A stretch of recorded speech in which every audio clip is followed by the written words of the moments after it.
afternoon, good evening, good morning. What? Are you thinking when I'm thinking? No. I think about these things. Let's start again, shall we? Good evening. Well, good evening, good morning, good afternoon, global population. Sam Fisher here. Well, Boris has done it again. What do I mean? Expecting to see this.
Essentially the new act or statutory instrument, which is basically our version of an executive order or an amendment that was pushed through at midnight today,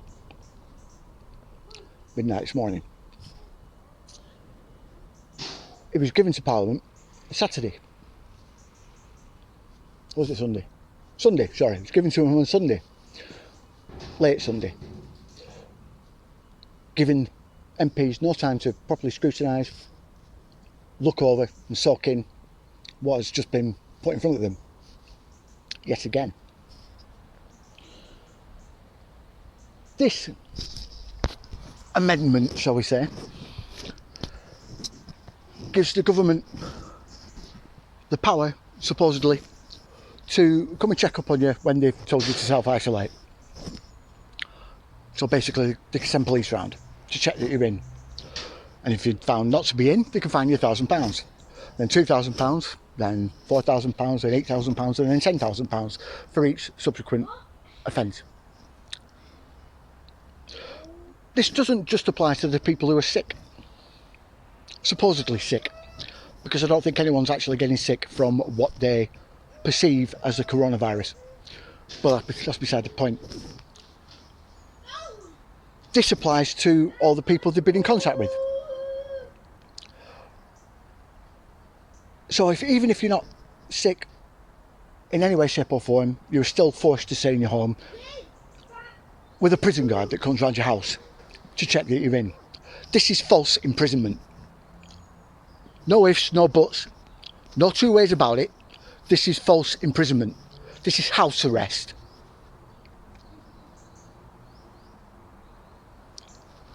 My main concern is that they're going to impose this on people like me or people like you that are speaking out. Because who's to say when these contact tracers ring you up that you've actually been in contact with anybody? The track and trace doesn't work, does it? It's been found to be useless, effectively.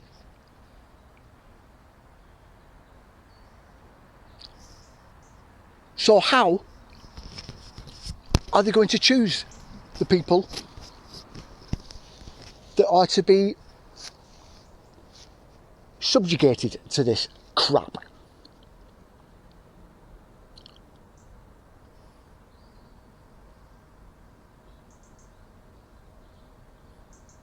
Now, I've given you time to think. Do you agree? People that are speaking out are going to be placed under this, irrespective of whether they've been in contact with someone or not. This is the first stage, because next will come the camps, the quarantine centres, as they'll likely call them, respite homes or whatever, something nice and flowery to disguise what they actually are. And all of a sudden you'll just disappear, or come out re-educated.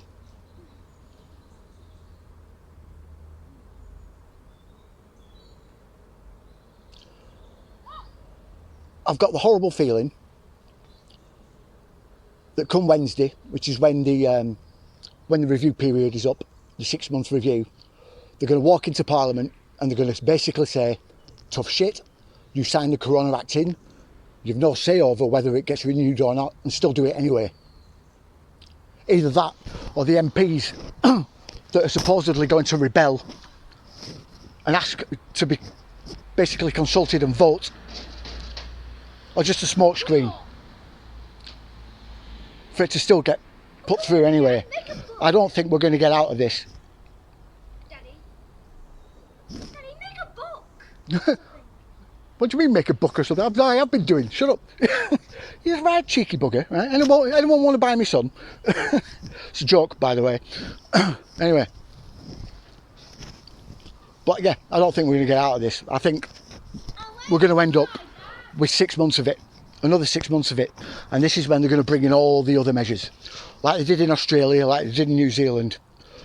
I reckon by December we're going to have quarantine camps and everything, just like Australia, just like New Zealand. Daddy, are you like to slide, Dad? Go on then, go slide. It's the only way I can see this going. I think that's what happened with Trump on September the 11th. He basically got told, you're going to sign it through whether you like it or not, because you've no choice. They'll have used whatever screws that they have on him, that they haven't pinned down with, and tighten them up. What that is, I think it's all to do with his daughter and Kushner. He's a particularly evil bastard, that guy. Or at least his family is. Daddy, What? my boots. Put your boots back on. Put them back on. I don't know. Takes his shoes off when he's at the blooming playground. Anyway, if you don't know what I'm talking about, the best source is Ryan Dawson. Ryan Dawson. I mean, I could tell you all about him myself, but this isn't the place really. Well, put it this way, right? Gerard Kushner's dad, a long time ago, set his own brother up in a honeypot scam. And they'd had him killed That's just his dad. The Kushner family is like the mafia in Israel. That's pure and simple. Daddy, What? where are we now? Right. They're like the Sassoons and everything else. If you don't know what I'm talking about, the Sassoon family. Hey, I'm going to run over the slide. Okay. The Sassoon family ran the opium trade in the 1800s. And they're the ones that ended up getting, I'm going way up. okay, getting the majority of the Chinese populace addicted to opium and then shipped it all around the world. That's how they made the fortune.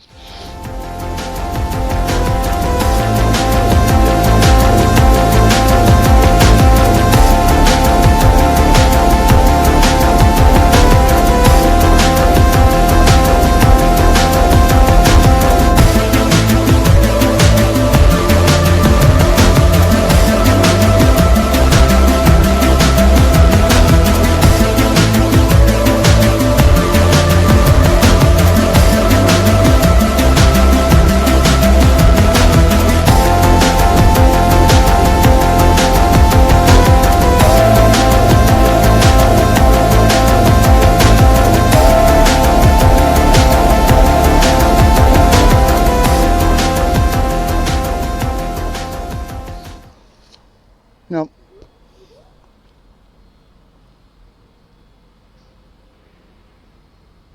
I really do think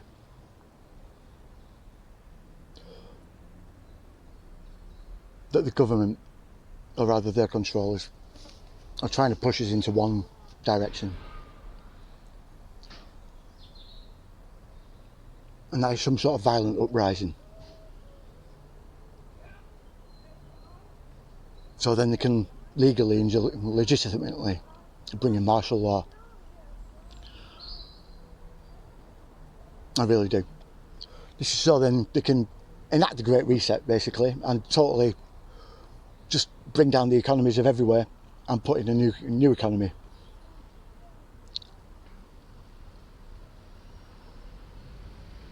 Based around a currency they can control, a one world currency. I think the best evidence of this is what happened with the police on Saturday during the lockdown protest in London, Trafalgar. There was no rhyme or reason why the police just went in and started just hammering people.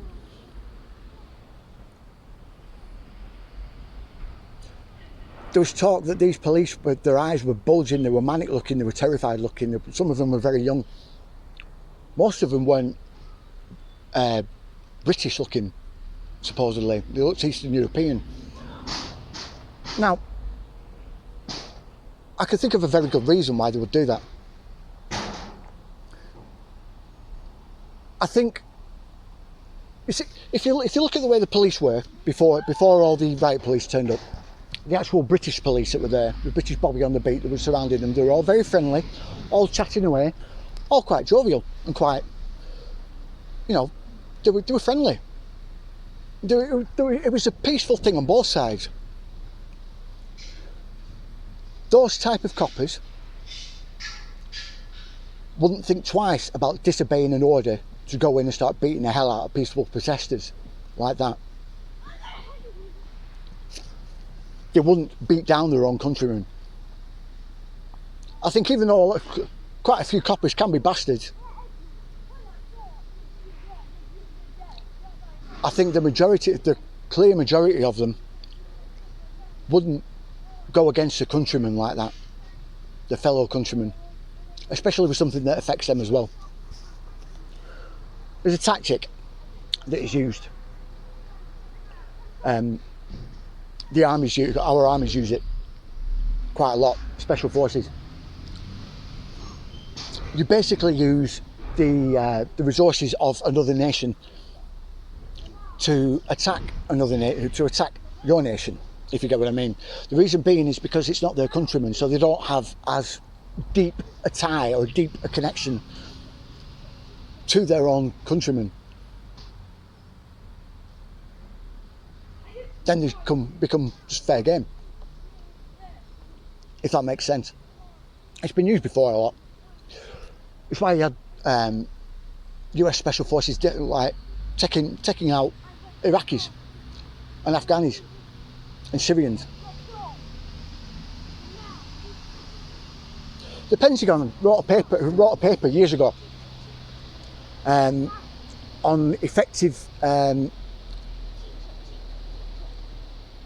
basically effective ways of subjugating and persuading a occupied populace, an entire populace, and they use this by instilling fear through a bogeyman.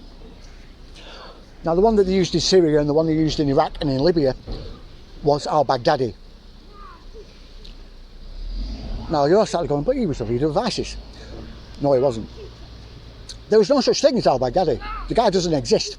In fact, the guy has died 5 times since 2014.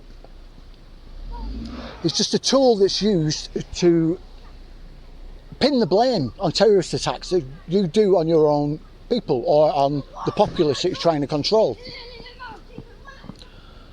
It's all there, black and white, the Pentagon's own website. You can go and have a look.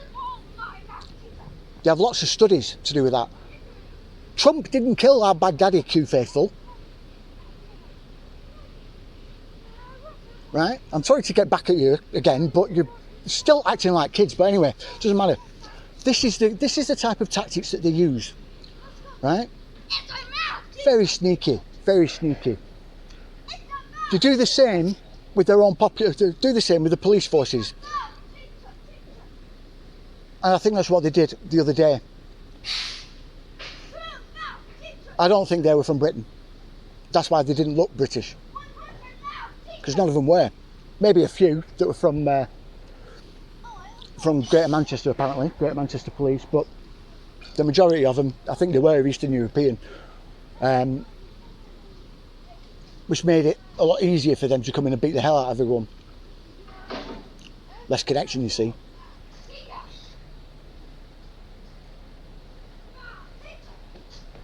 It's made even more of a likely possibility because of the fact that the army's actually involved with the police force at the moment, actively sort of backing them up. They say it's bollocks. They've taken over and they're using their tactics, using their advice, and that would be part of their advice, I can tell you now, especially from the high ups who don't give a fuck about us.